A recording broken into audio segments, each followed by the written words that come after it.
नमस्कार, news police reporter मध्ये तुम्हा सर्वांचं स्वागत।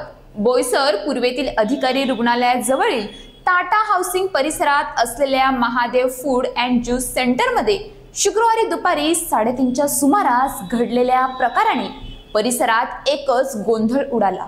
ग्राहकांनी ऑर्डर केलेल्या अनार ज्यूस मध्ये जिवंत अळ्या आढळताच सर्वत्र खळबळ माजली। घटनेनंतर ग्राहकांनी दुकानदाराला जबाब विचारला असता त्याने उडवाउडवीची उत्तरे दिल्याने परिस्थिती चिघळली। वाढत्या वादाचा शेवट करण्यासाठी ग्राहकांनी जवळील लाईफलाईन रुग्णालयात ज्यूसची तपासणी केली असता ज्यूस मध्ये अळ्या जिवंत असल्याचे अधिकृतरित्या स्पष्ट झाले।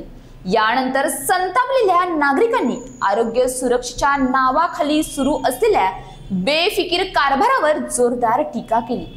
या प्रकारामुळे परिसरात प्रचंड संतापाची लाट उसळली असून अन्न आणि औषध प्रशासनाची निष्क्रियता आणि बेफरवाई पुन्हा एकदा चव्हाट्यावर आली असल्याची चर्चा आहे।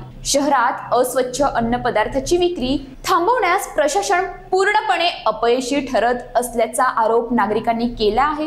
हे पहिल्यांदाच घडलेले नसून जुलै महिन्यात देखील बोईसर मधील चायनीज हब 04 या हॉटेलमध्ये ग्राहकांना दिलेल्या सूप मध्ये झुरळ आढळल्याचा प्रकार मोठ्या प्रमाणात चर्चेत आला होता। त्या घटनेनंतरही प्रशासनाने ठोस कारवाई न केल्याने अशा घटना पुन्हा घडत असल्याची खंत नागरिकांनी व्यक्त केली आहे। दरम्यान सातत्याने समोर येणाऱ्या या धक्कादायक प्रकारांमुळे नागरिकांचा संयम संपत चालला असून अन्न आणि औषध प्रशासनाने तत्काळ तपास करून दोषींवर कठोर कारवाई करावी अशी जोरदार मागणी परिसरातून होत आहे। बोईसर सारख्या वाढत्या शहरात अशा निष्काळजीपणाने नागरिकांच्या आरोग्याशी खेळ खेळला जात असल्याचा रोष व्यक्त केला जात आहे। ये है वो जूस वाला देख, जिसके पास हमने जूस लिया था उसमें कीड़ा है। ठीक है, क्या नाम है इसका?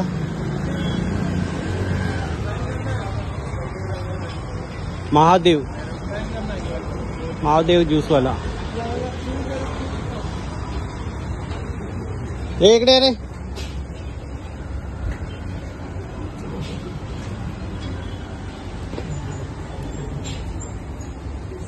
हे काय ज्यूस मध्ये किडा काय आता काय साफ करून पिईल का?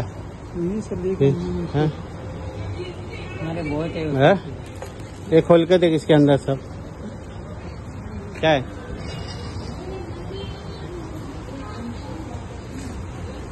और फेंको मत है वैसे ही, नहीं तो बहुत ये करेगा तेरा ना। तू देख लो तेरा छिलका क्या छिलका है? अनार का छिलका सर। इधर दिखा ना।